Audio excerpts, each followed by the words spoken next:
Hello world. That was loud. I am Curtis Simpson, and this is Jective's Typography News number 49. Today is Friday, April 17th, 2026.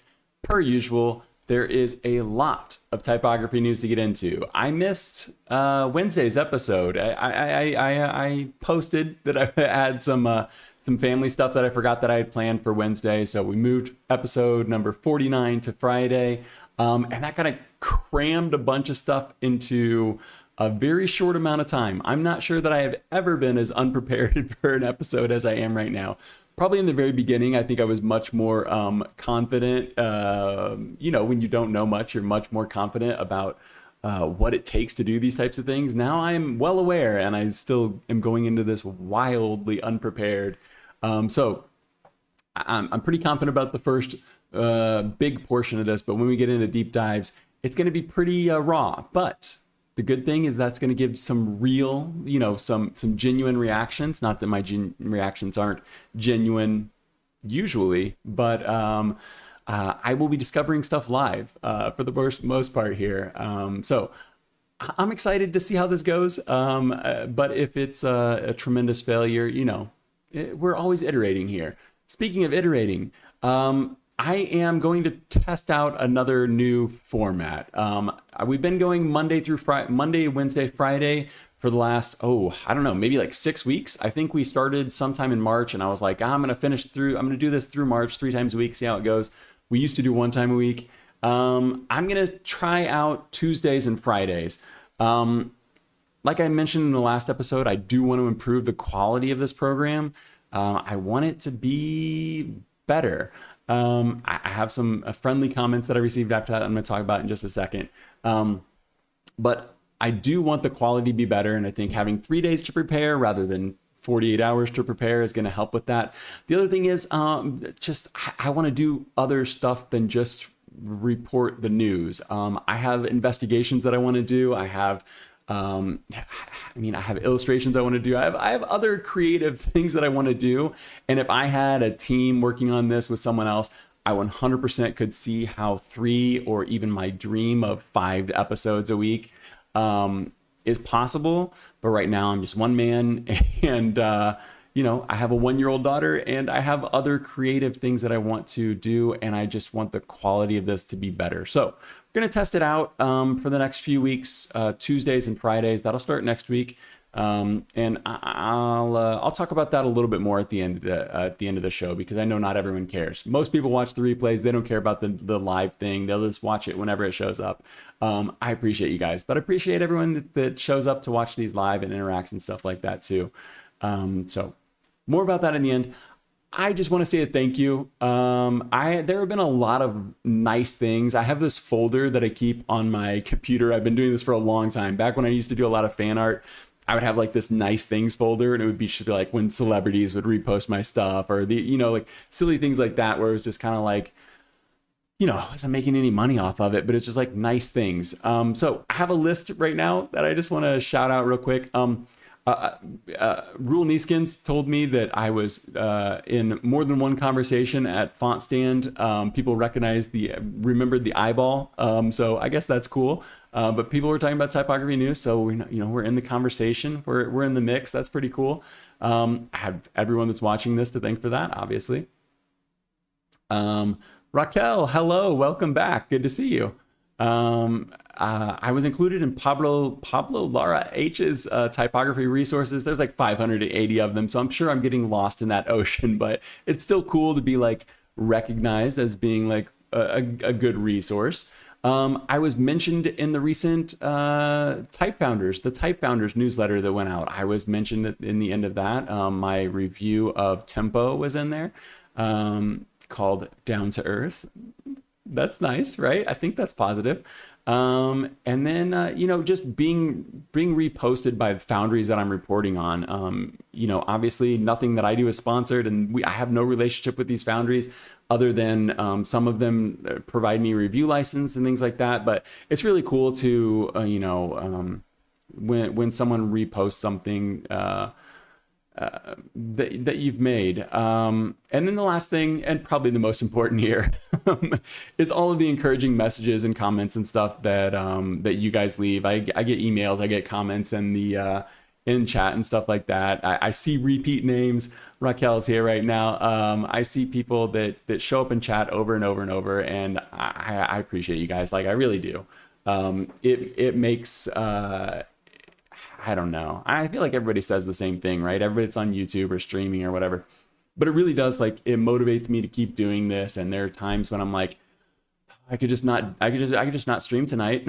It's not that I don't like the stuff that I'm gonna stream about, but it's just like, oh, I could blow this off, but I don't, because I feel like I have that relationship, or I feel, I don't know, it's like an inverse parasocial relationship, huh? Anyway, so I don't know. I find all of this stuff exciting, and it does feel like, as someone recently told me, that it feels like the channel is gaining a little bit of traction, and it's exciting. It motivates me, inspires me, and I think that if you guys have something that you want to do, you should just go do it, because there's nothing particularly special about me doing this. So if there's something you want to do, please go try to do it. Okay, let's get into the news, because there is, like I said, just a ton of it to do. Thank you, Raquel. The first thing, I'm gonna switch to the screen cap. There we go. I'll go ahead and put my face on for the first few parts of this. There we go. I can probably make my face a little bit bigger. So there was a ton of software news this week, and I know that I had previewed when did we do our last one? On Monday. On Monday with 48, I talked about how Canva Create was coming up. Kind of a bust. I'll get to that in a second. But I did not expect all of the news that came out. Blackmagic, if you don't know, Blackmagic makes Davinci Resolve. Incredible video editing software. It is a major competitor, and many people think better than Davinci Resolve, than Adobe's Premiere Pro. I switched from Premiere Pro to Davinci Resolve. There's a free version of it. I switched to Davinci Resolve when I was doing daily vlogs. Oh gosh, I don't know how many embarrassing years ago this was, but like I was paying for Adobe Creative Cloud, and I still was using Davinci Resolve because it was just so much more consistent and less buggy, and didn't crash on me halfway through a video editing project. So they announced Resolve 21. So I'm not going to go everything here, because I'm not like an incredible video editor or anything like that, but there's a couple of cool things that I want to note here. One is, obviously you can download this for free. It's in beta right now. The 21 is. A few things I want to note. One, there are typography improvements. Two, they added a photo editing tab, or like component, to the app. So Davinci Resolve is known for its color grading, color editing. Even people that edit in other software hop into Davinci to color grade their film. And now it has that for photos. It makes so much sense, because a photo is just a still frame of a video, so there's no reason that it couldn't have existed before. But now it exists for photos, and I think that this is an amazing competitor, not just to Adobe, but to Affinity as well. But I do think it kind of fits into that Lightroom area, where people aren't doing like heavy Photoshop editing. You know, it kind of pushes, maybe pushes people in that direction. Like I said, Davinci Resolve is free to download. There's Resolve, and then there's Resolve Studio. Studio has like some extra features and stuff like that, but I worked for years without paying for it. I only purchased it whenever I started this channel. So I 100% recommend this. Obviously not sponsored. Nothing on the news is ever sponsored by anybody in the industry, but might be worth checking out. I did not expect it, but I'm great to see that it came. Last thing I'm going to note about this is, if you purchased a previous license for the studio version, you're going to be able to upgrade to 21 for free. So that's awesome. So if you paid for the perpetual license for Davinci Resolve Studio 20, you get 21 for free. Next up is Canva Create. So let me pause this so that I don't get flagged. I mentioned Canva Create was coming up this week. It was yesterday. It was only about an hour long, so not a lot of effort on my part to watch this, but I did watch it, and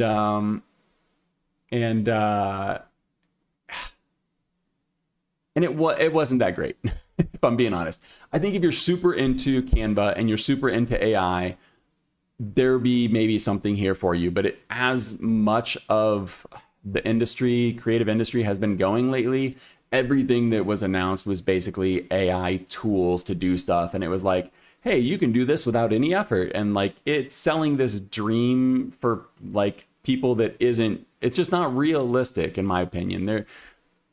You go from like, here's this giant project you need to do, to prompt it, put it in, push a button, and it's going to do it for you. I just don't think that's going to happen. But what happened most excitingly, the most exciting things from Canva that happened were not presented during Canva Create, and they're these two things right here: Affinity and Cavalry. If you're not new to the channel, you know that I'm using Affinity on here every single day, every single week. Affinity 3.2 dropped. It has a bunch of stuff that I'm not going to get into right now. I'm actually going to do a full dedicated live stream to this on Tuesday. Like I said, the new days are going to be Tuesday and Friday.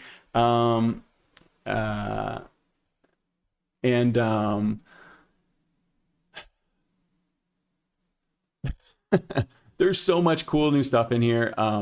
But yeah, they're doing some AI stuff with Claude on here. But the reason I mentioned Davinci Resolve a second ago is import Affinity content into Davinci Resolve.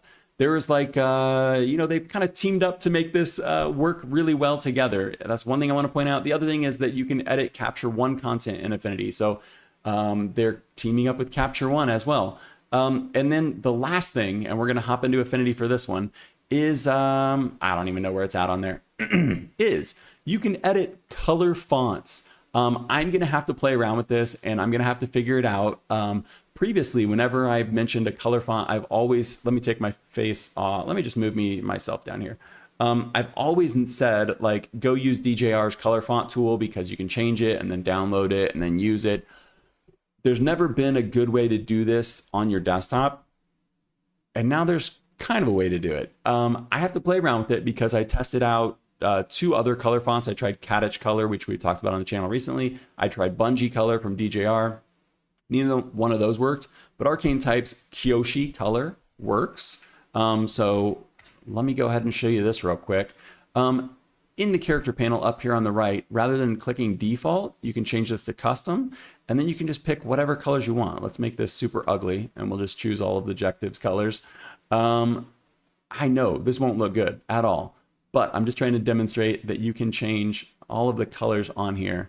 Look at that. I mean, maybe someone else knows of software that could do this, but previously you would download a color font and almost nothing supported it on desktop. It's just kind of like this cool thing that you could do. You could use color fonts, but you couldn't change the color of color fonts. And this is really a big deal for color fonts, for actually making them usable.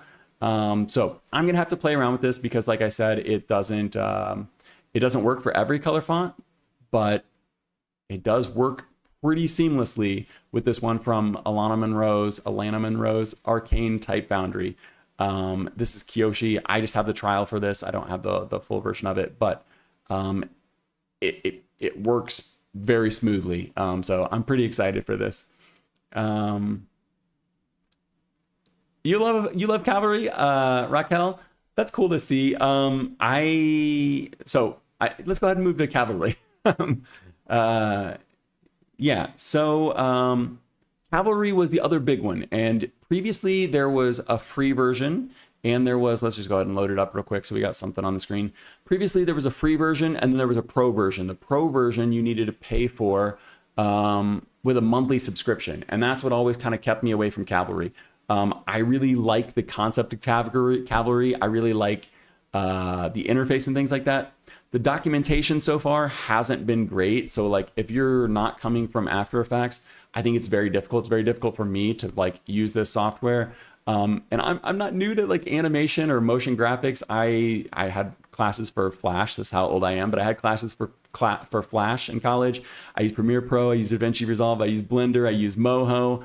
I've used a lot of tools that should be able to like make sense of this. But I just wish there were some really good tutorials for this, and there's not yet, but maybe there will be. The other thing that held this back was the monthly subscription. I just didn't want to pay, I don't remember what it was, 20 bucks a month or whatever for one app. Cavalry is now completely free, the same way that Affinity became free when it was owned by Canva. Cavalry by Canva is completely free. All the pro features that you used to have to pay a subscription for are now free. If you paid for an annual subscription ahead of time, you can get a refund on it.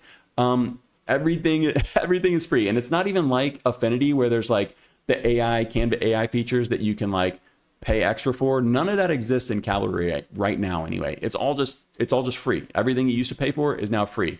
The one caveat is that you do have to log in. So when you go to like the About section right here, I don't think I can make this bigger. Let's see. No. It says Cavalry by Canva. You can still use the old software. So you can go to cavalry.scene group and download the old one if you paid for it, and you can keep using it. It's never going to get updated though.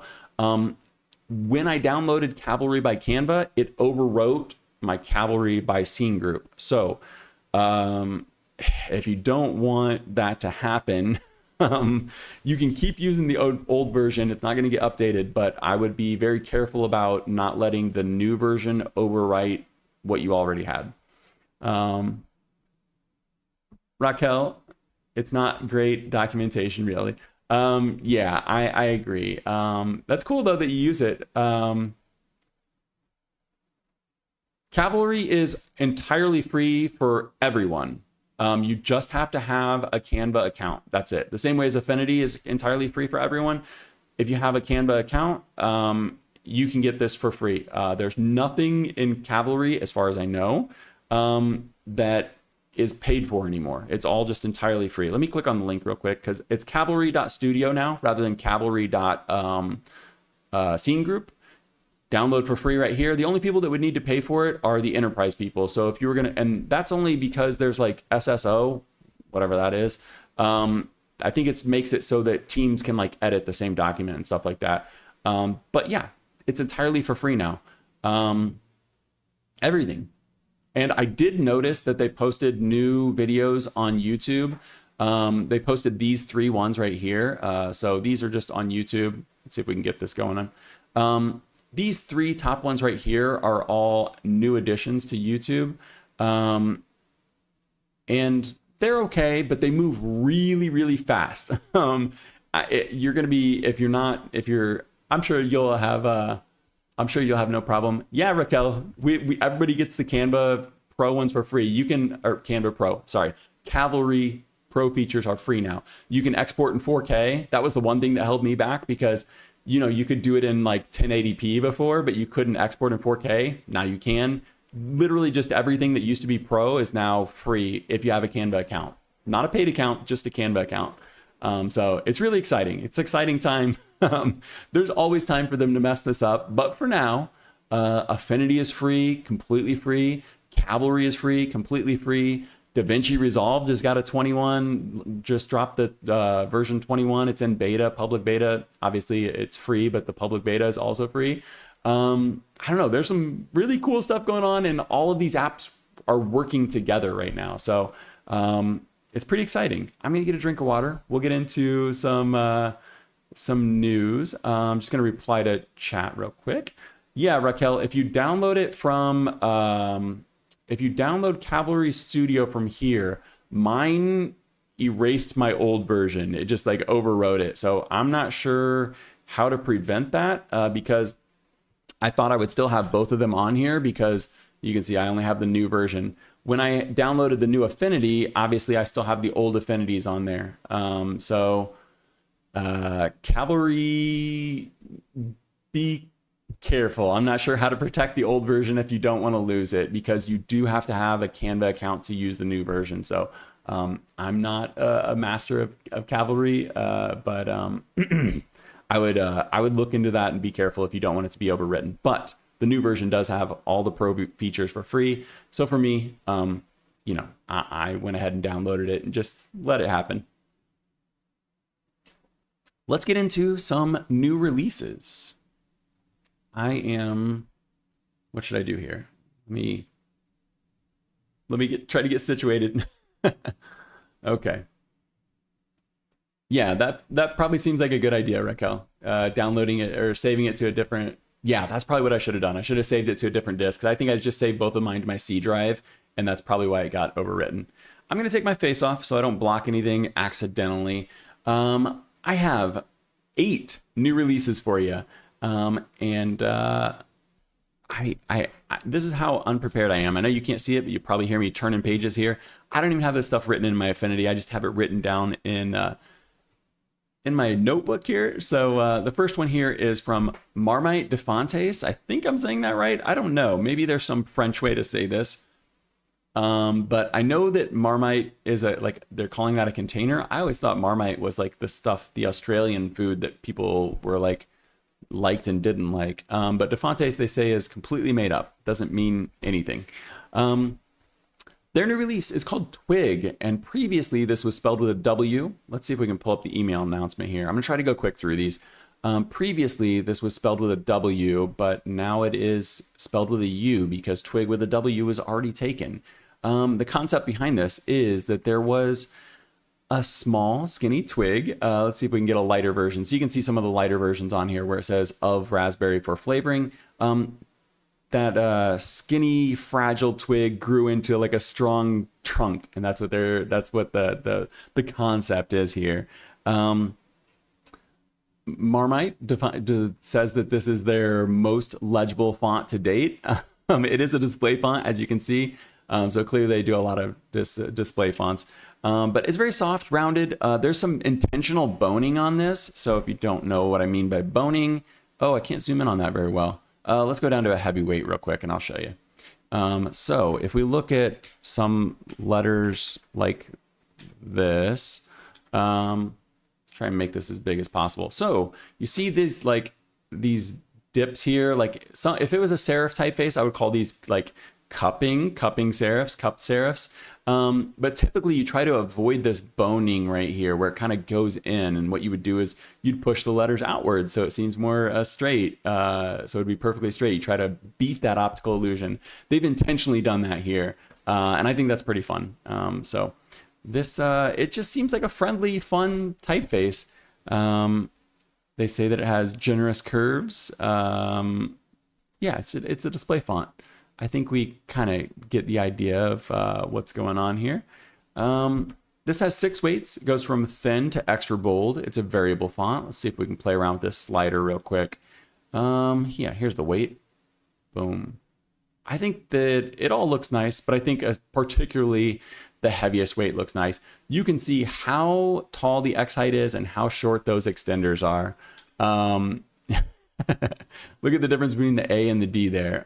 Very, very little, but it's pretty fun. It's a display typeface, so you don't have to be super legible. Take down the weight on this a little more. There we go. But yeah, that is the first one here. This is Tuig from Marmite Defontes. Hopefully I'm saying this right. Yeah, it's very marshmallow-ish. It's very marshmallow-ish for sure. It's very soft, very friendly for sure. It seems like a nice typeface. It's got some ink traps in there even. But we have so many to go through that I don't want to spend too much time on each one of these. The one thing I will say is that I do have this one does have a full font trial. So absolutely, I'm planning on doing a deep dive on this one because it's so much fun. But yeah, variable, very soft. This second new release here is coming from a foundry we've recently talked about, and this is CocijoType's Draco. I think I'm saying that right, Draco. This is it's very open. They're very open counters on this, very open everything. They are intending this to be for UX, UI, apps, things like that. It feels like it's intentionally built for that. As I mentioned before, when I had my conversation with Ali from CocijoType, he was saying that they're headed in the direction of trying to focus on custom type. So this might be the last new release, retail release we see from them for a while. But 8 styles on this one, no italics, just going from extra light all the way up to black. No trials on this one, so I won't be testing this one out. Yeah, I think that it would be fitting for what they're describing it to be. The things that I found interesting were like the soft, the rounded E, the rounded F. They've got the S's like this that are almost kind of angular. I don't know. I'm going to try to just report the new releases and not try to give too many subjective opinions on it. But they picturing this, for short text, signage, user interface, things like that. And it seems like it would be probably pretty fitting for that. Our third new release here. Third new release is actually a double. Let's go ahead and tile these real quick. We've got mild Grotesk and we've got soft Grotesk. These are both coming from R-Typography, obviously. And these are variable. They have 2 variable axes on them. One is the weight and one is the optical size. So you can go from text. Actually, they've got these as small, medium, large, but text up the display. The only difference between the two is that this one here, let's go ahead and make this nice and big, make this nice and big. As you can see, the difference is that one is rounded and one is not. And also this one is italic right now. Let's get this set to regular, Roman. There we go. So it seems like a nice pair. This is from R-Typography. Let me check my notes real quick. Yeah, once again, we've got a huge X height on this one. These are called mildly grotesque. They're stating that this is a neo-grotesque with a lot of humanist elements added to it. So when you take a neo-grotesque and you add humanist touches to it, you make it mildly grotesque. So they've named this mild grotesque. You can see here, if you were thinking about Helvetica, you would get those horizontal lines on the C there, as well as on the S, you'd get the horizontal cuts. Whereas with the humanist typeface, you kind of follow the stroke, leave the counter just a little bit more open. So I'm assuming there are lots of touches like that. You can see it on the A there as well, but you're getting a lot of neo-grotesque stuff, just supersized, because once again, we can see how short these extenders are, the ascenders, descenders, and how tall the X height is. So it just feels really, really big. Also, I'm zoomed in really far right now. Let's see if we can just refresh both of these real quick and maybe it'll reset. Yeah, so there you can see the variables right there. I'm not sure. This is another one I don't think I'll probably test out. It does have a trial for it, but it's limited. 60 total styles on this though, because you've got the optical size. So you've got small, medium, large, and then you've got 5 weights for each one, plus italics. So, and you've got 2 separate families here with the soft and the mild.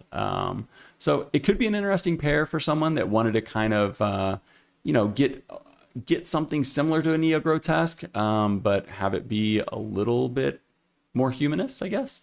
Yeah, let's go ahead and keep moving on. Go ahead and check the chat real quick before I get too far. Can you play with the size a bit? I apologize. I like the short ascenders and descenders. They make my job easier. How do they make your job easier, the ascenders and descenders? Doing the how would you say it? Like for your line height and stuff like that, so you can cram more into the space. So if we were doing the weight, the optical sizing here, you can see it's spacing it out.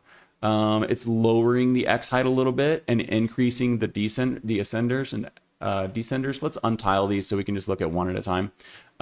So just to play around with this a little bit. We've got the size here. Let's just go ahead and go to like a 400. I think that's probably the regular weight. That's close enough. So this is the text size. It's set to 14, and you can see the extenders and stuff are a little bit taller. As we go up to the display size for 100, the X height goes up, and let's throw some descenders on here as well. The descenders and I'll just say the extenders. We know that means ascenders and descenders. They get smaller as the X height gets taller at these display sizes, and then at text sizes, X height gets smaller, extenders get bigger. And obviously we have all the spacing that changes. So this is text right here, and this is display right here. It's nice to see. I mean, it's not like optical sizing is rare, but optical sizing isn't something that you get on a lot of fonts. You know, we see them on the channel every week or two, but it's really useful. It's really useful, and it's something that used to be a default, you know, back when type was made out of metal. Yeah, it's an underappreciated feature for sure. The leading. Oh yeah, so yeah, if you're gonna make the leading real tight, especially if you're doing display, you can get those descenders and ascenders tight. Yeah, very nice. Okay, let's see. Next up, we have a real display face here. This one's coming from Zetafonts. Let's go ahead and open these while I get a drink of water. I think it's probably better to look at this. Yeah, we'll look at it on the website. So I don't know exactly how this one's pronounced. I think it's Tarisel. But I don't know that I've ever seen something quite like this. This one was created by Martin Brindek, I think is how to say his name. He also goes by Type Goblin. And previously, this was actually available on Gumroad. It's no longer available on here, but I'm not sure when this was for sale on Gumroad. I know that this was like a student project. And then last September, he reached out to Zetafonts, and they are publishing this through Zetafonts now. So you can't buy it from Gumroad anymore, but there are much more weights now. There are 10 total styles on this. There are 5 weights of Roman and 5 weights of Gothic. Let me try and show you. Here's a little bit of how that looks. Tarisel and Tarisel are Gothic. But let me go down. I think there's probably some better examples. So we can see the 5 weights right here of each of these. This one is variable, but there's not going to be you're not going to be able to go from Gothic to the normal, to the Roman version. But let's see this. But you can see the weights right there. They're calling these Lombardic capitals from the 13th century. They are found on manuscripts from 13th century, particularly in the Cathedral of I practice how to say this now. I forget. I forgot how to say it now. I did practice, but now I don't remember. This French cathedral from the 13th century. They found manuscripts from there. Yeah, it's French. Yeah, I don't know very much of any French at all. But let's see if we can find a good version of the Gothic versus Tarisel is a French word. Let's see if we can find a good version of these to compare them.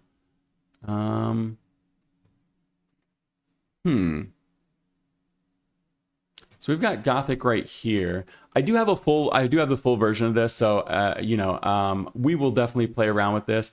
Let's see if we can get an A to Z on this instead of the pangram. Uppercase, lowercase. Yeah, here is an A to Z on it. So I do have the full trial of this. You can download this as well, where it says trial up here. You can get the full font for free to test out with the trial. So these are the Roman versions right here. These 5 weights where it gets down to the black one here. And then if you go down to this one, these are the Gothic ones. Do they look different? They all look the same right now, don't they? Oh no, the E's are different. Yeah, so you're getting some different characters in here. This is one I'm gonna have to play around with for sure.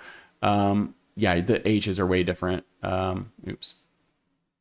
There's a lot of stuff different, but it's hard to see in just this screen right here. And this is why I always pull things up in Affinity, because it's just so much easier. Ooh, that's some smooth interpolation though. Look at that. Let's make this bigger so we can let's make this really big, and then we'll zoom in on it. So down here we've got Tarisel variable. Ooh, that's really smooth. The K pops a little bit. That's interesting. When it gets bold, it doesn't keep that bowed leg on there. It kind of disconnects. So that's the regular, and then this is the Gothic here. That doesn't look Gothic though, does it? The E doesn't look Gothic.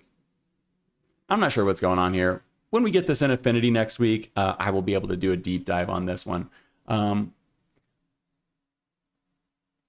Raquel says, the more we look at it, the more we like it, isn't it? Yeah, the more this is a really cool font, and I definitely want to play around with this Affinity, but I don't want to spend too much time on here today.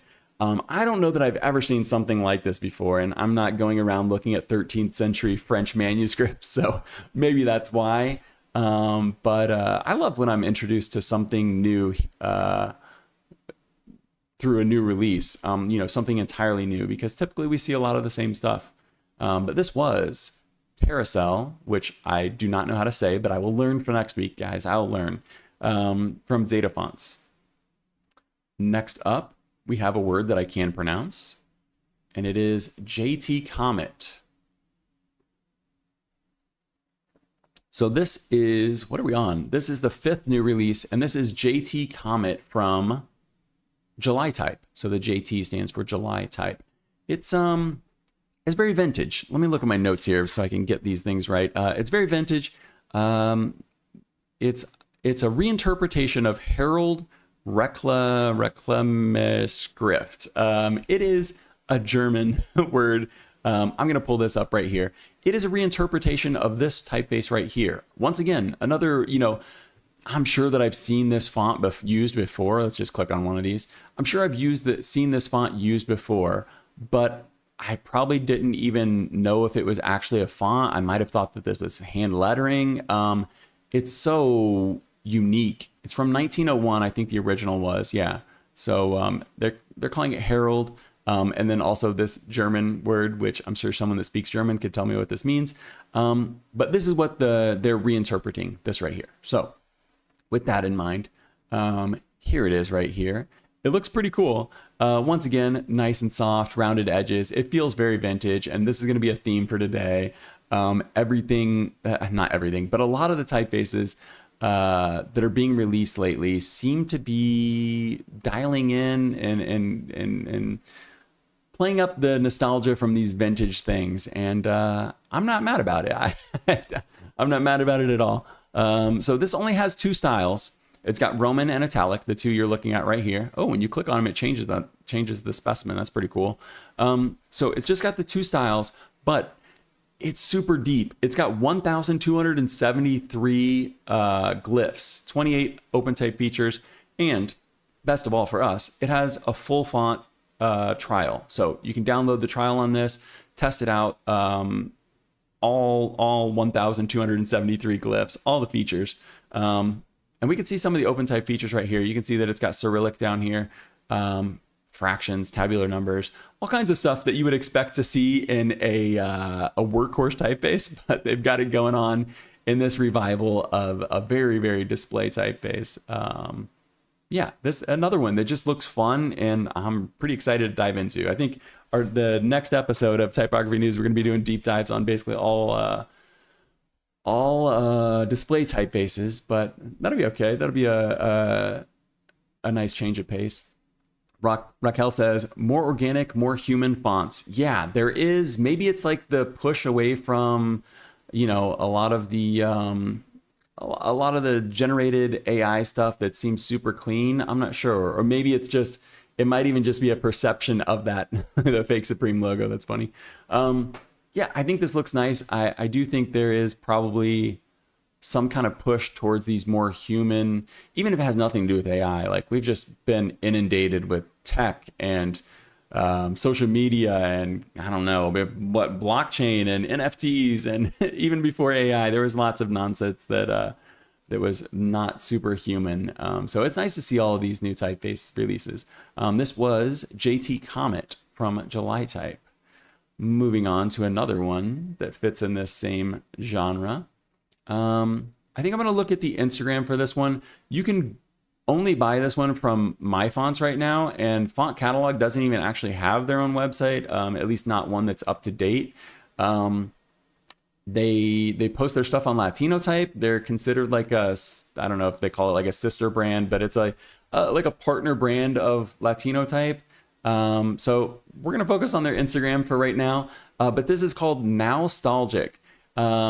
It clearly looks like Windsor. Raquel says, yeah, minimalism and Swiss school are losing ground. Agreed. Yeah, that's probably mostly what it is. Everybody went super minimalist, super flat, and it's just entirely pushed in the opposite direction. And all of these fonts feel so much more fun, so much more individualistic, and you know, these will wear out eventually, but for now, it's nice to see. It's nice to see all these, even if they are revivals. So this is very much Windsor-ish. We saw another Windsor revival. I can't remember what it was now, but this one's from Font Catalog. You can only get this from My Fonts right now, but it's called Nowstalgic. And they're claiming that it is pulling in, let me check my notes here, because they had 3 different ones. I think it was Windsor, Cooper, and Souvenir. They're saying they pulled inspiration from. You know, without looking at them side by side, for me, this just feels a lot like Windsor. I'm sure there are characteristics from each of these 3 from Cooper, and, you know, there's some puffy Cooper stuff in there. I can feel like. I'm sure there is some Souvenir in here. I'm sure there's some Cooper and definitely some Windsor. The one thing I thought was weird about this, so I'm not going to do a deep dive on this one later, but the one thing I thought was weird is that there's 12 fonts, and they're considering it because there's 6 weights plus the alt versions. The alt version, they're putting into a completely different font, and you can see here which characters are being an alt version of these. Typically in a font, you can see it's just the C, G, F, S, R. There's only a few characters. They're breaking this up into, let's reset this. They're breaking this up into 12 different fonts, and they're selling all of the alts as like a separate font rather than just making these as like alts inside of Affinity or Illustrator or InDesign or whatever app you're using. Typically, these would just be like an open type feature that you click, change the G, that's it. I've never seen this done before, where they sell the alts as a completely different font. Don't know how I feel about that. Obviously, I don't love it, but that's about as far as I'll get on that one. It looks like a nice typeface, but again, I'm mostly showing this because I think that it is. We're seeing a lot of this nostalgic play. Raquel says Nowstalgic is a very smart name. 100%. I agree. Nowstalgic, it's so smart. It obviously says like, hey, this is nostalgic, but it's for now. So I'm a fan of the name. Not sold on the alts being sold as separate fonts, but I'll move on. Our 7th new release today is GD Unio, and this is coming from GD Foundry. GD. Let me see what GD stands for. It stands for Guard Designs. Guard Designs. So GD Foundry here. I'm not gonna lie, I mostly wanted to show this one because I thought that the web page was so cool. Obviously, it's a neo-grotesque. It looks like a lot of neo-grotesques. The big selling point here is that it's univwidth. So as you can see, they've got some cool animations here and stuff. But as you can see, the letters take up the same space no matter what weight you're using. This has, let me check my notes real quick. Oh, it's right here. This has 15 styles on it, so 5 weights and then 3 different widths. So it goes from regular to extra bold, condensed to normal. There's condensed, narrow, and normal. But I just thought that this website looked so cool. I don't know. It's is this an image or is this? Yeah, that's an image. It would be cooler if this was all editable, but it's a bunch of videos and images and stuff. I don't know. It seems fun. It's like it's different from a lot of the web pages that we look at on a daily basis. When you get down to this part right here, this is why in specimens, good specimens are so important, because when you get down to this right here, you're just kind of like, okay, like the fact that it's univwidth is really cool. But let's see if we can play around with some weights here. The fact that it's univwidth, that's this is the width. So that part obviously is not univwidth, but when you get to like a certain width and then you play around with, where's the weight at? And then you play around with the weight. Can we get the weight to change? Man, as cool as this website looks, it's not super easy to use. Okay, so this is the weight right here, and you can see they just stay inside of that M square, so no matter what. This is great for user interfaces or anything where you don't want the text to like shift. Mostly user interfaces, hyperlinks, things like that. It's cool for animation and things like that too, but univwidth does present some not all the problems of like a monospace typeface, but it does present the problems of spacing that can seem strange, because you do have to play inside of that M square. But I don't know. I think mostly I wanted to show this one because I think that the specimens up here look cool, and I think that any type designers or foundries that are watching this, these are so important. I know that it's difficult to do the specimens. I know that it's difficult to do like the cool designs to promote your font, and you want to finish the font, and people should just appreciate it because it's such a great typeface. But man, there are so many great typefaces out there that if you don't have a good promotion or like a good marketing for it, it's hard to get people's attention, because I don't know that I would pay attention. You know, if all I saw was this right here, I'd be like, oh, that's cool that it's Uniwidth. But these specimens right here, they're different, they're fun, they feel unique, they feel almost like, I don't know, governmental or something. They feel very very technical. Yeah, so I don't have much to say about this typeface in general, and their entire selling point, their entire pitch here is like that it's Uniwidth. For me, there's a lot of Uniwidth typefaces, so I would be interested to know what they think is most interesting about theirs versus someone else's. But they did a great job with the specimens, so shout out to GD Foundry. This was GD Unio. And our last new release, before we get into some reviews, deep dives, is coming from MCKL. Oops. Okay, so this last one here is from MCKL, and if the typeface looks familiar, that is because it is called Atlantic, and as you may guess, it's the Atlantic magazine. It started out as the Atlantic magazine logo, basically, which was then expanded into Atlantic magazine typeface. So these go back all the way to 2019. Pulled these up on Instagram. So it started out with the Atlantic logo right here. You could see the big super narrow A, and then the Atlantic in italics there. And then that expanded into the Atlantic font. And it looks pretty nice. I am a sucker for a Scotch Roman. I can admit that, so I will be entirely biased when I look at something like this. So 2019, this was made for the Atlantic magazine, and now it is being released as a full font. I'm going to pull up the PDF because I think they do a decent job showing it off in the PDF. Let's see if it loads. There it goes. So do I think this is a cool font? Yeah. Am I a sucker for Scotch Romans? Always. But would I ever use this? I am hesitant to say that I ever would. I don't know that someone would be like, hey, isn't that the Atlantic typeface? But there's always that thing, like if you're using TikTok Sans, or you're using the Atlantic or like typeface, or you're using any of these typefaces that have released from another brand. And I'm a complete hypocrite because if you look at my thumbnails, I use Roboto, which is obviously the old UI font from Android. So don't, obviously understand that I do this same thing. Man, this is a nice typeface though. I might, I don't know. I think as long as you weren't competing with the Atlantic, like if you weren't like a publication doing a magazine or something, then probably you could get away with this. Not many people. A normal person, someone not watching this show right now, a normal person would never ever notice the font and think that it was from the Atlantic. It's a great Scotch Roman, but I am always hesitant to use a typeface that's from it was created for a brand. But okay, let's go through some details here. 42 total styles on this one, or total styles. There are 3 widths, as we can see here. So there's narrow, condensed, and then it's extra narrow, narrow, and condensed. 7 weights, as we can see, plus italics. So that adds up to a grand total of 42 fonts.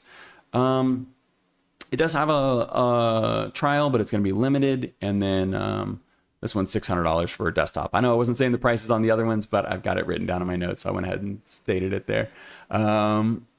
Yeah, Raquel says, what a lovely serif. Very editorial indeed. I agree. I wanted to be against it. I wanted to say I wouldn't use it because it's from a magazine, from a brand. But man, when you look at it in this PDF specimen right now, like, it just looks too good. I would, man, yeah, it just looks great. So shout out to Jeremy Mickle, MCKL. This was Atlantic. Let's go ahead and go back to this so we can see it right there. Atlantic from MCKL. And they actually, they actually pulled this from the original Scotch Romans from this 1857, from the first issues of the Atlantic. I don't know how similar it is, but I'm sure they probably pulled some pieces from that. But so it's really, really cool that they were able to pull this from the actual heritage brand. And that's always one of the benefits that you have when you're dealing with a brand that's, 150 years old or 170 years old now. So it's cool that they did manage to tie that in. And obviously the Atlantic has iconic typography. One of the, whatever you think about the editorial and the writing and stuff like that, the articles, it's pretty undeniable that they have great design and great typography, and it's iconic. Everybody recognize the Atlantic logo. So that was Atlantic by MCKL. We have 3 big deep dives, and when I said that I was wildly unprepared, this is mostly what I was talking about. We have looked at all 3 of these before as new releases, but I'm going to hop into Affinity with these, and we'll do some deep dives. Yeah, there's definitely a very different contrast between the originals on the Atlantic there and then the new ones. Okay, so our first review deep dive today is from GD Foundry. This is Unifora. And I went through this on Blue Sky. I think, yeah, I still have the Blue Sky thing on here. I went through this on Blue Sky. I didn't link this in the description, but they go through and just demonstrate everything that this typeface can do. It doesn't have a trial, but it does have this. I forgot to link this. I linked this in the last episode. But this is on CodePen, and you can test out everything on here. So that's pretty cool. But in order to do a deep dive, I need to open this in Affinity, and so that's what I'm going to do. I did request and receive a review license for this, so I received this from Roman himself, Roman Shaman, from GD Foundry, and obviously I can use this to review the font, but I can't use it for anything personal, commercial, anything like that. Let's go through the details, and then we're going to look at this font together. Like I said, I apologize. I'm very unprepared for these. So we're going to look at all of the alternates and stuff like that together. GD Foundry, Roman Shaman. I apologize, Roman. I'm not sure how to say your name. 135 styles, and that is just insane. It's all packed into one variable font, thankfully. You can get this downloaded in like 5 subfamilies, but I've just got the variable font here to look at today. It's Uniwidth. So like I said before, when we were looking at GD Unio earlier, and they were saying that it was Uniwidth and selling the Uniwidth concept, there are a lot of good Uniwidth typefaces, and this is one of them. 27 OpenType features, 690 glyphs on this. You can purchase it from the Foundry. $10 per style. So no matter what, it's $10 per style, and it's got an all-inclusive license on this. So you're not just getting desktop. Typically, I give the price for desktop, web, app, things like that. I do my standard one is for desktop. This one, the price might seem a little bit higher, but you're getting everything. I mean, $10 per style isn't high compared to most fonts. But when you're talking about 135 fonts on here, if you wanted like the full giant variable, you're talking about $1,350 for this. You can get a trial. So just before we get into it, you can get a trial, but they are paid. I had never seen a paid trial before, but with this paid trial, you can use it for non-commercial stuff. So you can use it for personal, non-commercial stuff. So if you were going to use this for not something commercial, then it's $135, $1 per style, basically. Okay, I think that's all the details. It's a Uniwidth font. Let's look at some of these variable features. Let's see if I can get there we go. So there's a lot going on here. If you were to just do the drop down on this and try to do like the sizes, you'd be scrolling forever on this. And that's why it's great that there are 5 separate ones. I don't have that. So for me, we're going to be going through the variable right here. Let's just show you the width to start out. let's just make everything, okay. So you can get pretty narrow with the width, and you can get pretty wide with the width, which I think is nice. Let's set this to like something regular. I think probably 100 is going to be regular. And then they've got the weight, which can get pretty thick. What are they calling this? They're going from thin all the way up to black, and then they're going from condensed condensed all the way up to expanded. The other thing about this, so you might have noticed when we were doing the weights here, much like GD Unio, this is uni-width. Like I said, it doesn't take up any extra space. We're not breaking these lines here. So you can set all of this text perfectly, change it to bold. It's not going to push anything. If you were inside of a button, it's not going to ruin anything. That's the great thing about uni-width. The thing that this one can do that others can't, obviously we've got the width on it. You know, I think GD Unio was doing some width stuff too. So you can do the width, but this one has a slant. So you can do the italics on it, variable. Obviously, all of these things are variable. The unique thing that this one has is retalics. So basically reversed italics. I mentioned before, I don't know what this ever gets used for. Someone pointed out twice now, and I forgot the first time, but pointed out that on German maps, bodies of water would be printed with these retalics. There are a few different names for what people call these reversed italics. I'm just going to say retalics because that's what they're calling them. But I reached out and asked, like, why, what's the point of this? Like, what are the common uses for this? Who would use this? What do you see as the purpose for doing this? I'm not sure why I'm not able to hit tab on here. I think that my keyboard shortcuts got changed when I download. Oh no, maybe I hit Alt. Yeah, my keyboard shortcuts got changed when I downloaded 3.2. Dang it. Okay, that's fine. I mean, we don't have to tab into the big screen, but it would have been nice. Okay, so this is what he said. He said, I don't think there's any, I'm not going to read all of this. I don't think there's any common uses because retalics just aren't common. And he said, like, that's what he finds exciting about them, is that they aren't that common.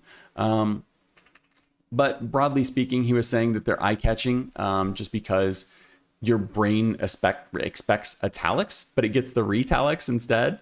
So it could be something that's that could catch your attention, things like that.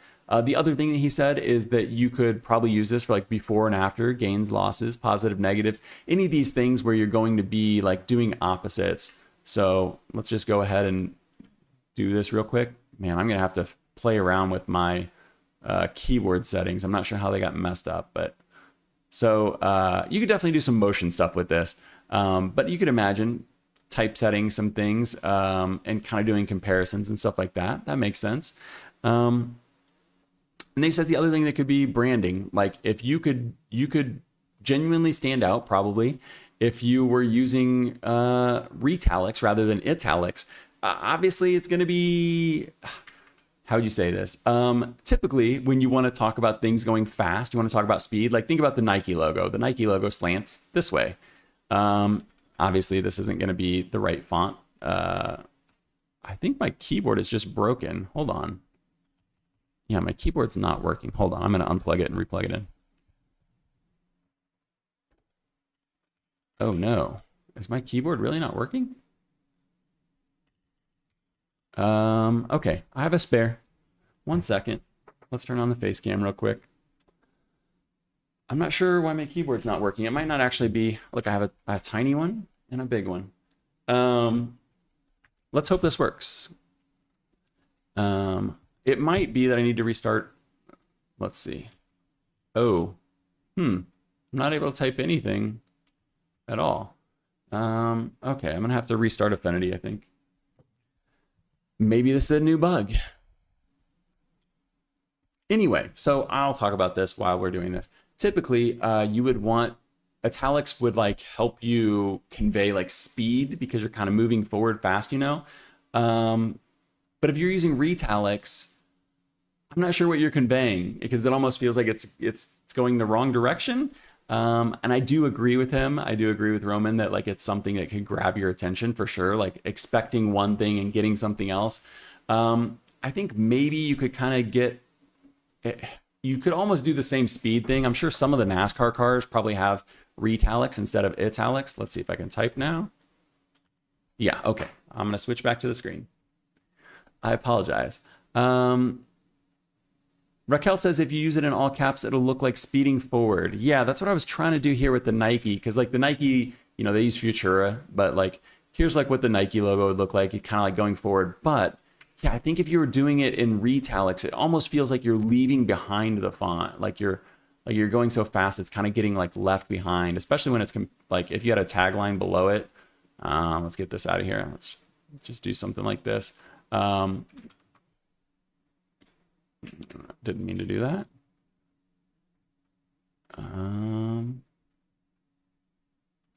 Okay. So if you were doing this and then you didn't have the reitalics on there, then like it would feel like it's kind of left behind a little bit. I don't know. Yeah, it's hard to say. Probably maybe it doesn't necessarily work with that. But yeah, you could imagine this on a car with like a big number on it. And then like as the car is driving, it feels like the car's going so fast, the numbers are just getting left behind. So there's definitely ways to play around with this. You know, I'm on the spot right now.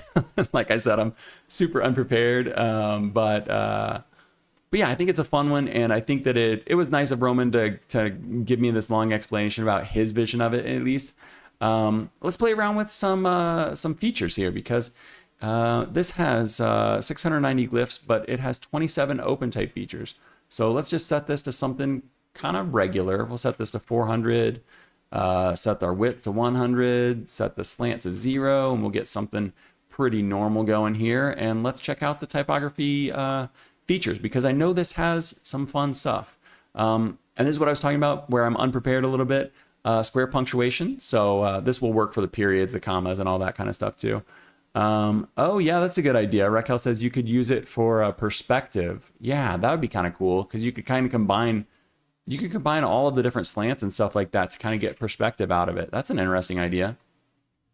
So looking at some of these features here, we have square punctuation, like I said. So you go from the more Swiss, Helvetica, you know, Neo Grotesk squares. So the default is the circle though, which I think is a little more friendly. High legibility set. So let's zoom out for a second. I typically would highlight these in green, so I apologize they're not already ready for us. But we'll kind of look at them. Typically you're looking at the I, the J. Sometimes they open up some of the others. I'm not seeing too much else going on, but we're getting the I, the J on there. So differentiating between like the I, the 1, and the lowercase l. So this is a lowercase l here and the 1. If we turn this off, let's see how we're looking. Yeah, the 1's always pretty legible, but the I and the L definitely help out quite a bit. So that's a nice feature. Let's turn these off. Let's see the open 6 and the 9. So let's see the traditional here. Got pretty closed horizontal 6 and 9 there, the open 6 and 9. So you could definitely combine that with the legibility probably. Or if you just wanted something a little cleaner. I kind of like the open one better. Yeah, I kind of like the open one better.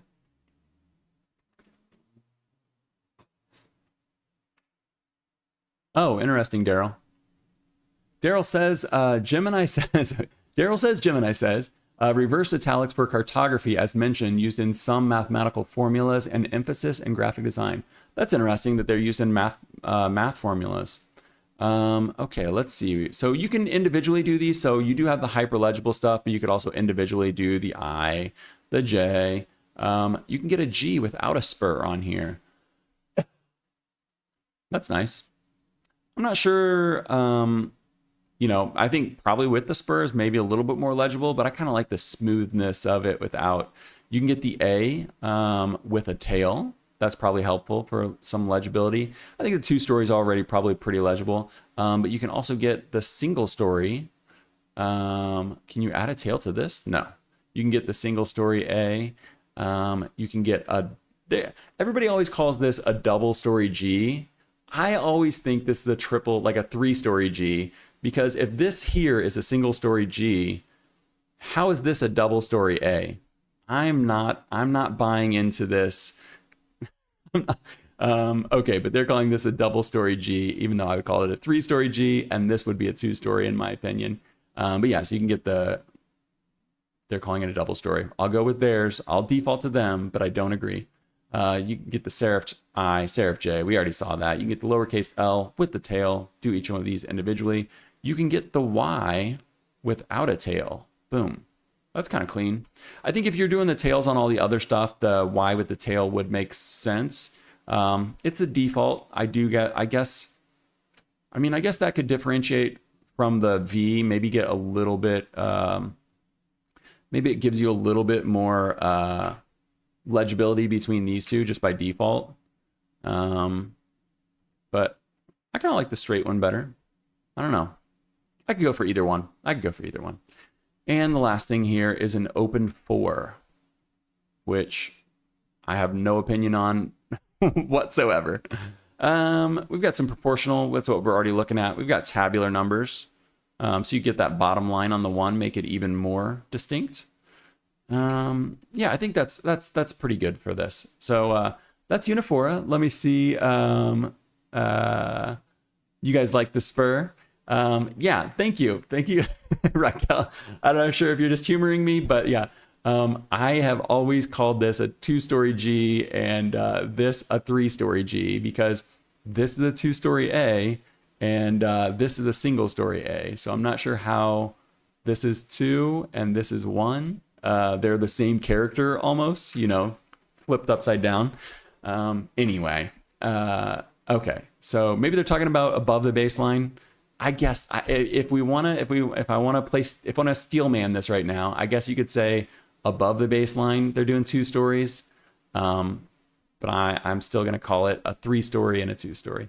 Okay, though. Yeah, I think that's a good look at Unifora. Like I said, I am coming into this pretty unprepared for these deep dives, unfortunately.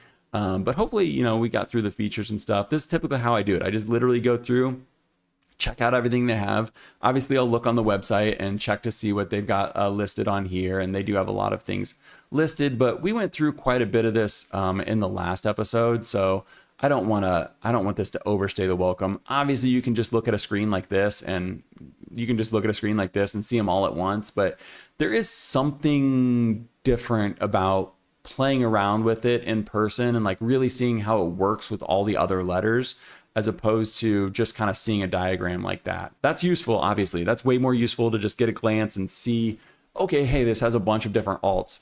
But I do feel like there's some value in like actually going in and looking at these. So that was Unifora from Type Foundry. Daryl says 1 story with a basement with this G. Fine. Okay, let's move on to our second one here. This is from BlazeType. This is Yowza. So Yowza, let me go ahead and pull up the website real quick just so we can see their promotional stuff for this because they have some nice specimens here. They've got a nice Reese's Pieces vibe going on here with the orange and the yellow, and I think it's a dark brown. Maybe it's not. So this has 7 different subfamilies within Yowza. So there's Yowza Soft, and then there's Yowza Mix. I do not know what the use case would be for Mix, but we'll get to that when we get to that. There are also optical sizes for this. So there's text, and then there's display, and then there's soft, and then there's like soft display, right? Yeah, we'll have to look at it here in a second. No, I think I apologize. There's 3 different optical sizes. There's display, soft display, soft standard, soft text. So there are 3 different optical sizes for soft and text. And then there's a mix family that's only display. So we're going to look at all of these. I've got Yowza right here. I've got Yowza Soft and I've got Yowza Mix. They're going to be pretty similar. So when we look at features and stuff, we're not going to look at every single feature on every single thing. But as you can see up here, Carol, I apologize. Carol, I did not learn how to say your name still. Carol, I think, Mularchik. 84 styles, 7 subfamilies like we just talked about. This one's a variable. 769 glyphs, 43 OpenType features. I think that might be the highest OpenType feature count that I've seen on the channel so far when we were reporting these. This price tag is pretty wild. If you want the full family of 84 styles, it's going to be $4,200. But that desktop license, unfortunately, let's just go ahead and go to it now before I get too distracted. That desktop license is pretty fragmented, and I promise I'll be brief on this because you guys have heard me complain about it too many times. But if you want desktop, here's your desktop. But then also they are breaking out, using it for a brand, using it for video, using it for broadcast, using it for a trademark. Those are all things that I would typically expect to be able to do with my desktop license. And you cannot do that. So if we were going to select the whole family, can you select the whole family? You have to do each one of these individually. I don't know if this is worth the time. I'm going to try to go real fast. If you wanted everything that I want my desktop license to do, you're probably looking at tens of thousands of dollars. Yeah, you're looking at, what is that? Almost $67,000. Which is wild. This is clearly not marketed towards someone like me, but if that's not the case, I don't know why they're doing it with a company, with an employee of one person. I don't think an employee with one person and social media under 10,000 is going to be able to afford 66,780 euros to use this, but that is the price tag if that's what you want to do. With that in mind, let's look at this. Let's look at this font here. Yowza. Maybe that is what you say when you see the price tag. No, this is a fun font though. And I will cover a font even if I don't like the license, if I like the font, because like I say, licenses can always change. I don't know. Maybe someday my opinions will change on this. I do have a goal to learn more, better understand licensing and try to understand all the perspectives. But when I see a license for a single person company priced at $67,000, I mean, how much can one person, I don't know what the value add is with that. Okay, let's move on. This does have really cool features though. So Yowza, this has 3 axes on it. It's got weight, optical size, and slant, pretty much like we just saw. I think the other one had width. So we've got weight here. That gets really bold. That's nice. We've got optical sizing. So we're going to spread it out. Let's get to like a more regular size here, 400. Let's look at some of these lowercase letters while we do the optical sizing real quick. So this is the small. It's going to be the text. Okay, so yeah, we're seeing obviously we see the spacing move in and out. We're always going to see that when we go bigger or smaller. But we're seeing that X height move up and down. So the text size has pretty low crossbar on the A. As we increase to more display sizes, that crossbar on the A is moving up. Everything's getting a little skinnier, even at the same weight. That's interesting. So it almost gets narrower, huh? And then with the lowercase optical sizing, this is the text size right now. You can see these giant ink traps in here. Let's go ahead and increase this. You're increasing your X height, completely getting rid of those ink traps. And it looks, like a typical geometric sans serif. This one seems, I think that this was Art Deco, architectural inspired. You can definitely see the Art Deco with this in right here, right? But very geometric, high crossbars on some of these things. Some of these characters. But yeah, it's definitely an interesting font. It's got a lot of character. I'm trying not to comment on the price tag. But man, I really like that. Let's see what this looks like in italic, because I love a nice heavy, this looks like a super heavyweight of Futura, right? With that S there. I love a nice heavy geometric sans serif, but let's see how this looks in italic. Let's go with the slant from 0 down to -10. So you can get a 10-degree slant on this. That looks pretty nice. Let's see how Yowza looks up here. Let's do our Nike test again. So we take this from text. We're already at the display size. Get this real heavy. Get the slant going. Yeah, I mean, obviously Nike doesn't really work there, but it's not bad. Yeah, I mean, it's definitely impactful. That's for sure. Okay, so let's see how this looks in body copy real quick. And then I'll quickly show you. So this is text regular right here. Let's get this up to display black. I typically set some italics and stuff in here. So let's go ahead and do that real quick. The slant, boom. That stands out pretty well. Digital age, we usually make bold. Let's bump this up a couple sizes. We're at 400. Let's take it up to 600. Let's see. Yeah, that looks nice. I think this works well. Obviously, they've built in the optical size on this. And I mean, like I said, I don't think the value add is there for the price tag that we looked at, but the optical sizing really does add value because you can use the same font file and get it down to your text size or your display size and stuff like that. So, you only have to have one font file installed and you can use this in body copy and your display. And it looks very nice. Yeah. So Yowza Soft, same thing, but just rounded terminals. It isn't like VAG rounded terminals. It's more like a brush stroke rounded terminal. So you can see they're actually asymmetrical on there, but got nice rounding on the D. Obviously the inside is still nice and sharp to keep the characters from looking too much like a noodle. But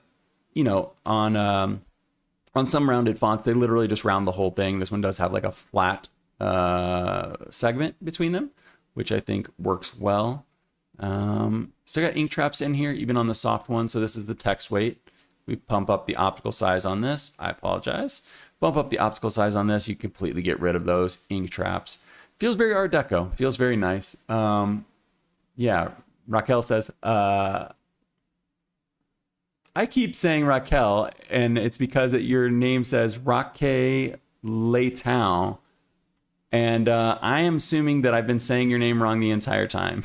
Go ahead and let me know the right way that I should be saying it. I am, my face is red right now, but luckily it's not on the screen. I like these Ks right here. I'm interested to see if there's some alternates and stuff like that. But yeah, I agree that the optical size does work very well on this. Nice big ink traps, and then you've got the standard size, somewhere in between. It works really well. This is a very well done typeface. Let's get down to the mix one here, because the mix one is the strangest of the bunch. Obviously only comes in display sizes. I don't know what we're really looking at here, and I'm not sure what it's a mix of. I mentioned before the rounded, it had the rounded outside and then the sharp inside. This one's doing the opposite. I don't know what's going on here. These sharp shapes right here, that's something I always avoid unless I'm trying to, imply that there's something dangerous, because humans, we see these sharp points and we think that we'll prick our finger on it like a thorn. It's just in our little, our primate monkey brains that sharp points mean danger. So unless you're trying to actually, be dangerous or portray danger, I'm not sure why you do that, but there's some cool stuff going on here, like this morphing and then the sharp points and stuff. But as a whole, I don't know. You're gonna get some real dark spots and stuff like that. I'm not sure what I would ever use this for. But that's the other thing. So when I got that giant price tag on there, I was including every single weight, every single size, every single subfamily. So if you didn't want Yowza mix, like obviously that's going to take the price tag down. I don't think this is a font that you go and buy every single weight of it, or every single subfamily and style and stuff like that. You probably don't even need the rounded, or maybe you only want the rounded. So maybe that price tag is a little bit exaggerated. But this is it in body copy. Obviously looks terrible. You wouldn't use a display typeface for body copy, but this is text regular here. The rounded looks pretty nice. Let's look at some of the features. So we got all three of them right here. You can see as a family, they look, it looks cohesive. Yeah,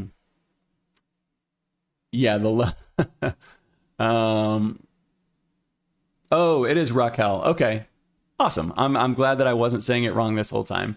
So you just saved it now. I actually do the same thing. When I write Curtis Simpson, I write it with just one S between the two, and that's been my screen name since I was I don't know, old enough to have a screen name. But Raquel says that the P and the Q look like they don't belong. Yeah, they definitely are very heavy. And when we see them in the body copy up here, you can see even like the G, the D, the A, like some of these really, they really stand out. They create dark, very dark spots. But obviously, once again, it's a display typeface. So you wouldn't be using it for that. Let's go ahead and look at the rounded or the soft one. I keep calling this rounded. I apologize. It's soft, Yowza soft. Let's look at the features here because the features are going to be the same for Yowza soft and Yowza by itself. Let me just double check to confirm that. I'm going to click from this one to this one. Yeah, all the features are the same between Yowza soft and Yowza. So you can see there are a lot of stylistic sets here. I'm going to go through them quick. If you don't like this Art Deco architectural Archie A, you can get a normal one. Probably if you're doing body copy, that's what you'd switch to. I think if you were, obviously for all of your titles and stuff like that, if you didn't have a ton of body copy to read, if you're just doing a caption or something, you want to stay on brand, use that, that's fine. But if you're doing a bunch of body copy, I think this A is much more legible. The M and the N here, we can get more traditional versions of these. Probably you would use these in body copy as well. So that's nice to see. And this is actually a display size right now, so let's go ahead and switch this to the smaller optical size. I mean, that'd be really small, I guess. That's like an 8 point. Let's take this up to like a 16 and see how it looks. That's 16. Still got some ink traps, but yeah, at small sizes, that would look nice. Okay, let's take it back up to display, just because I think the display looks a little bit nicer when we're looking at it real big like this. So we've got traditional A, traditional M, traditional N. That all looks great. We've got a P and an R right here. I'm guessing we're going to drop these down. Yep. Oh, that's nice. It's funny, isn't it, that Art Deco can have like the really low crossbar or the really tall crossbar. I have never really researched much into Art Deco typography, but this kind of makes me want to, because how can both of these feel like Art Deco? They do, but I don't know how. There are more alternate M's. Let's go ahead and look at these. We've got the second alternate M. Let's go ahead and do this one. Okay, so here's the regular one. Here's the first one. It's got the splayed legs on it. And here is the third one. Is there a difference between? Oh, yeah. Okay, so this is the third one. It's got more straight legs on it, whereas the first alternate has the splayed legs pushed in just a little bit more. And then we've got even another one. Oh, so that's taking the original and splaying the legs on that one, but keeping that apex there pretty much in the same spot, pretty high. So you get a lot of character out of this. You'd really only use that in display, but that's kind of fun. J with a bar. So I think this is going to be similar to what we saw before with the legible stuff. Yep, J with the bar on it. Geometric M and N. So these M and N here are pretty narrow. Let's see what happens. Oh, so it stays the same. It just gets rid of the, oh shoot, it gets rid of that stem there. I can't think of what the top part would be called when it's poking through, but it gets rid of that top part there.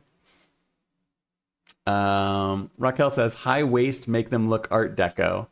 Yeah. Yeah, the high waist or like the super low one. I don't know. It's funny that, I don't know. And I'm not sure if it's like a stereotype that I think makes it look like that. But yeah, the Art Deco typography is pretty cool. It could wear out pretty fast. But this is a fun font. I could definitely see playing around with this. If you had the budget for this for like a brand, you'd be able to do a lot with this. Let's see. So that's the M and the N. You can take off that top part of the stem. I can't think of what it's actually called. This is an alternate K and R. So let's try and get, well, we'll look at the K's at first, and we'll go look at the R. So alternate K's here. Boom. Okay, much more traditional. So I wonder if there's probably an entire set on here, one of these alternates up here at the top that you could just click on and get a lot of these more traditional characters for body copy, because with the A, the M, the N, the K, the P, well, the P and the R dropped a little bit lower, but maybe you'd want those. There's a lot of like more traditional stuff that you can turn on here. The Y, it says, oh wait, I forgot to look at the R. So there's the R there. Still got a high waist on it, but it just makes the legs straight. Not sure that's, I mean, that matches the K's obviously, but I'm not sure that I love that. We've got an alternate Y here. Let's see. Oh, okay. Just takes the stem there from being straight down to being slanted.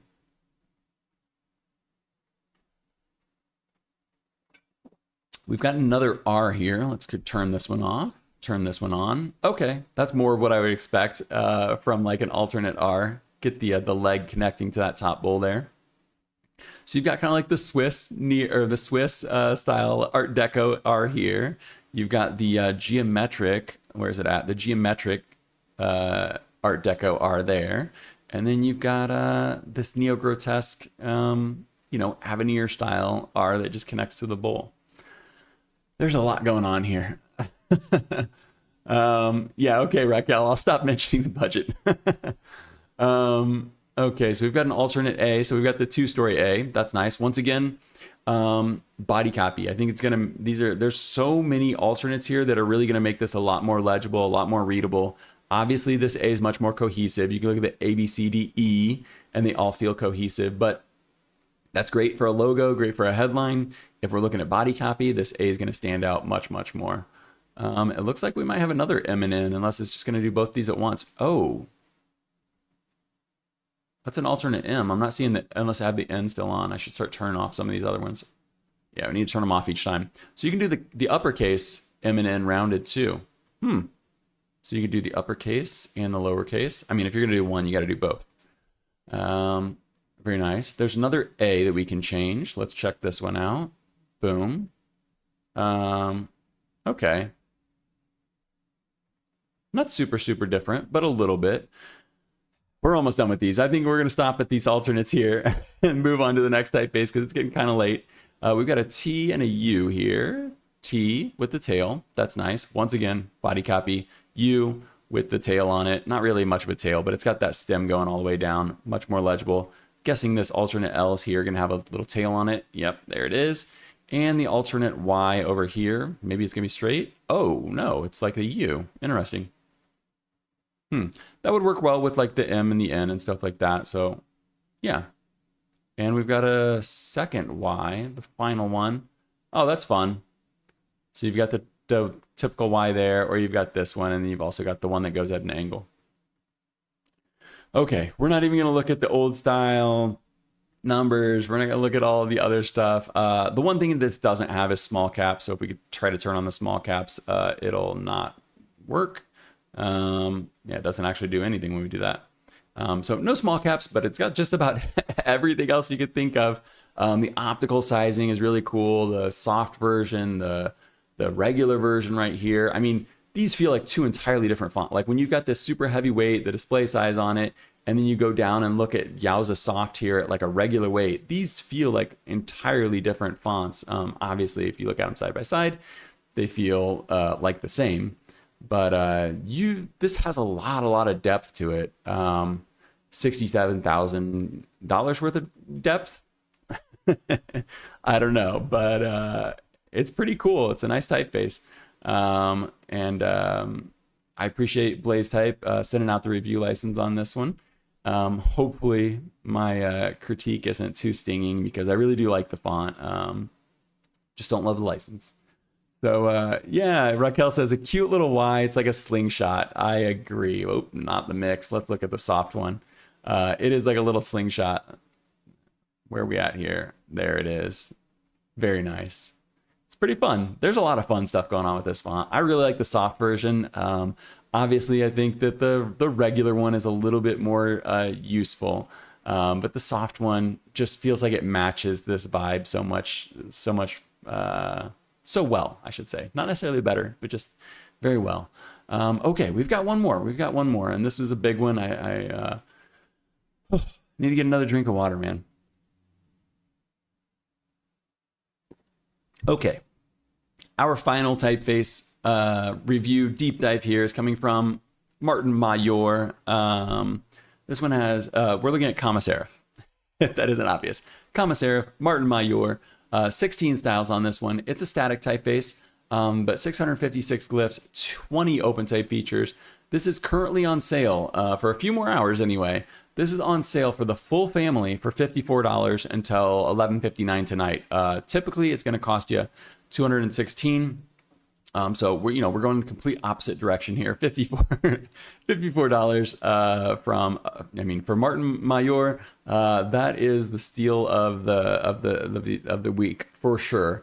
No trials, but there is a free weight, so you can get a free regular weight right now on I Love Typography. I will note that, let's go ahead and look at all three of these right here. So this is the final entry in the trilogy of Comma. So there's Comma Serif, which is what we're going to look at today. Very nice, very calligraphic. There is Comma Base. This is the original. So it's kind of a calligraphic sans serif. And you can see the similarities between these pretty easily. And then there is Comma Sans. So Comma Sans is a much more, much more usable typeface probably. It's got much less contrast, but it still maintains a lot of those features. So it feels cohesive between these. You can see how these two fit together, and then you can see how these two fit together. I don't know that you would use all three of these. Probably you'd pair up two of them, and my guess is, you'd either pair up serif and base together, serif and sans together, or maybe you'd do base and sans. You could do base for like your headlines and stuff like that, and then do sans for your other stuff. But I got distracted. What I wanted to point out here is that base and sans, I am using these through Adobe fonts right now. So let me just go ahead and show you this real quick. If you have Adobe fonts, you can get these. That's going to log in on its own. You can get these two right now included in Adobe fonts. Obviously, you can see I'm using Affinity. I pay for Adobe InCopy, $5 a month, just to get access to Adobe fonts. And here we go. So you can get Comma Sans and Comma Base on Adobe fonts. I'm pointing this out because I think there's a decent chance that Comma Serif eventually ends up on Adobe fonts. But right now, you can get it without messing around with Adobe fonts for $54 until the end of the night. Okay. I know this probably sounds like a sales pitch. I promise it's not. I have no affiliation with any of these people, but Martin did give me a review license for this one to use it for the review. Once again, can't use it for anything personal or commercial, but I can use it to test this out and show you guys because there's a trial on this, but it's limited in characters, which is what you typically get from a lot of trials.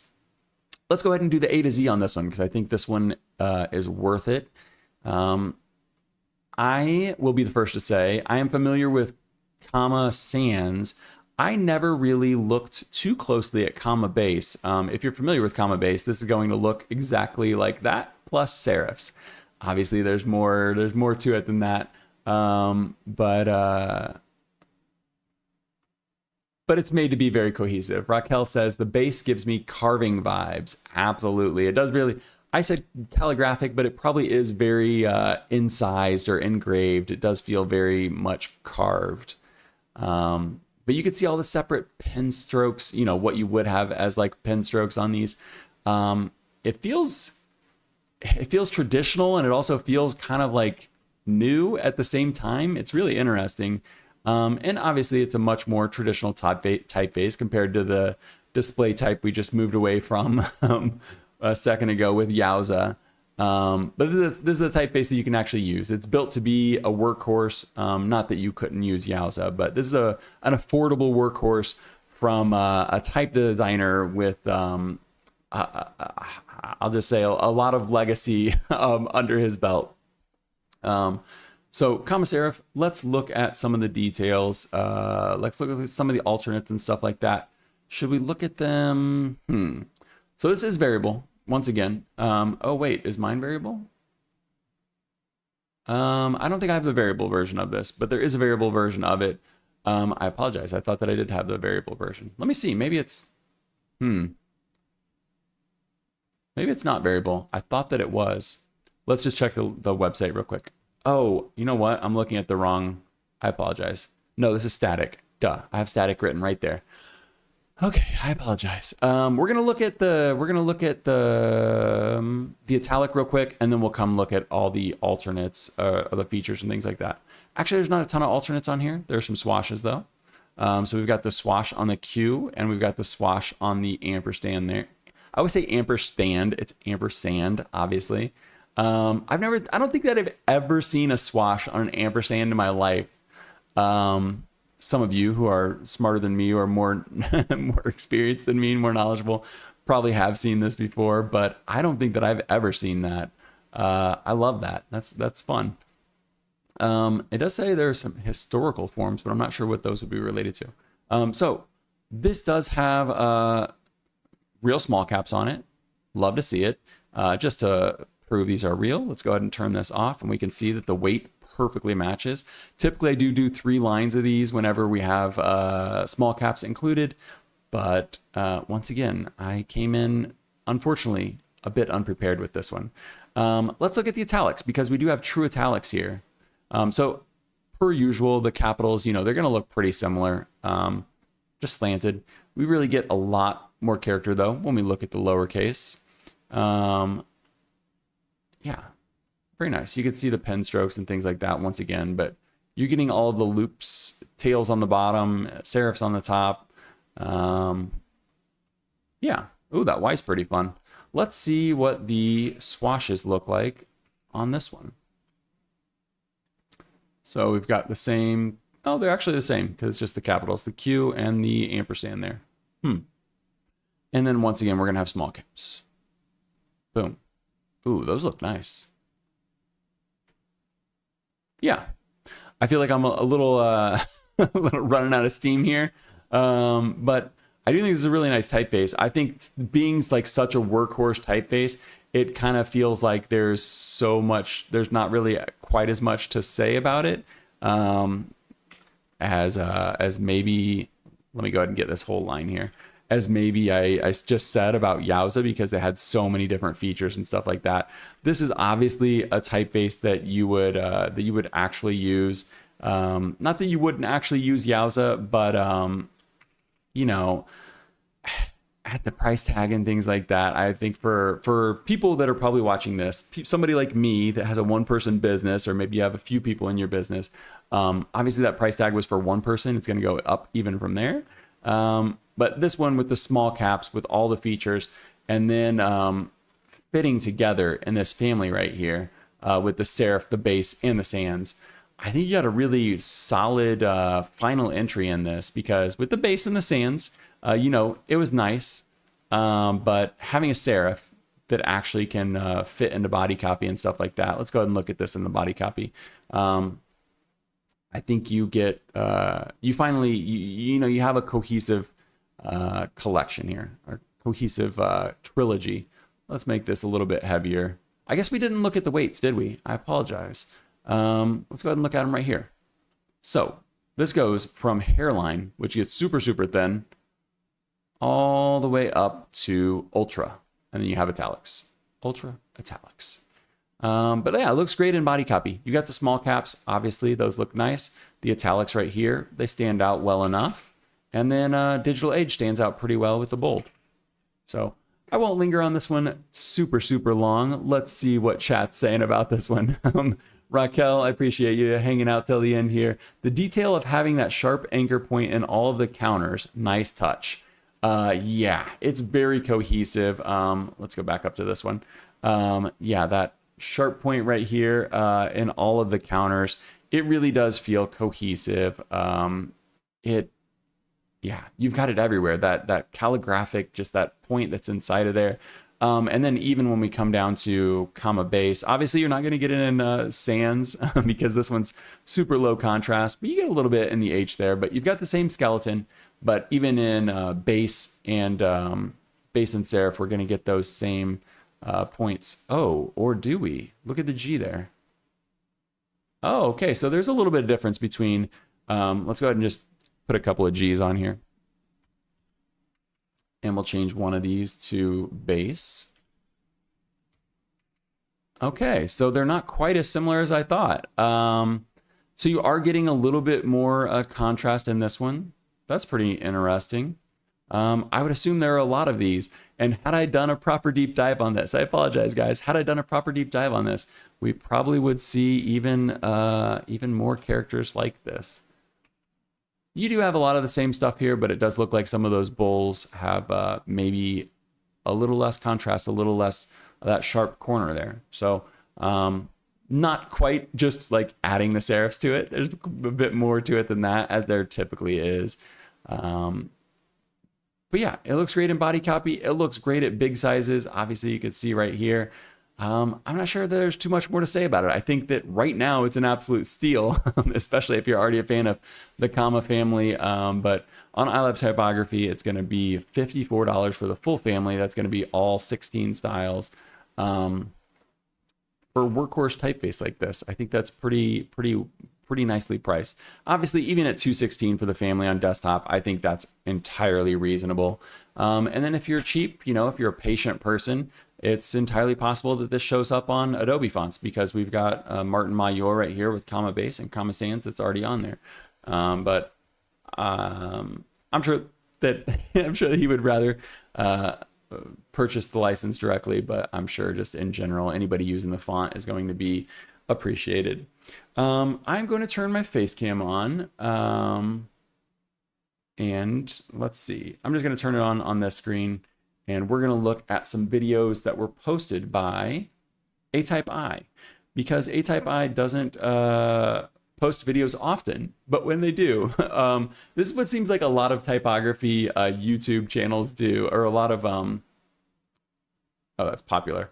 A lot of these channels that have like conferences and things like that. So you can see that it's been 7 months since their last video, right down here below my face. 7 months since this one came out. But they just dropped, what is this? 37 minutes ago. They're still dropping them, guys. I don't want to get flagged.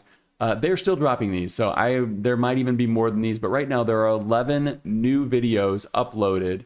Let me get my face kind of out of here.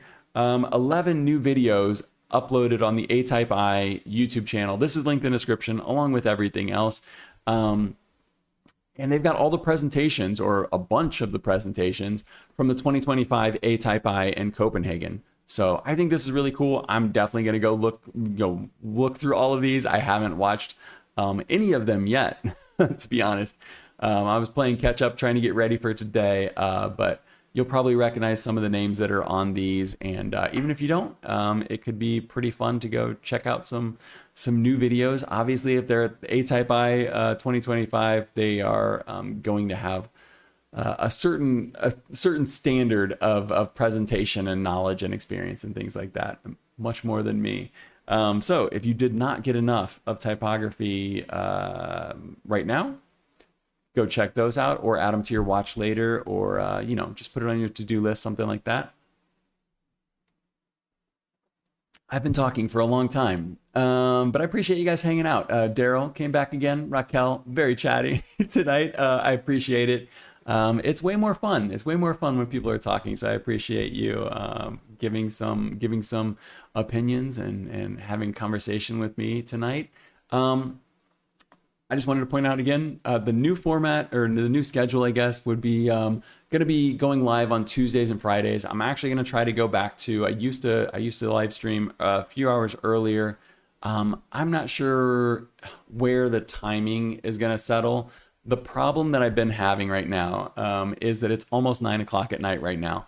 I have to wake up at 6 o'clock in the morning every day because my daughter wakes up at 6. So I've been going to bed and not getting enough sleep, and then I come do the live streams and my brain just doesn't work. So I'm thinking about going to like my old live stream schedule, where I would be going from like somewhere between like 4 and 6 my time. Obviously, I'm not sure where you guys are at. I'm in Brazil right now, but earlier in the day, and then the replays are always available. But I'm going to try that out for the rest of this month. Tuesdays, Fridays, I think that the quality will be higher. I think I'll be better prepared. And then also, it'll give me time to do more fun things, like add news graphics to the bottom. I want to have a little chyron that goes at the bottom of the news like that.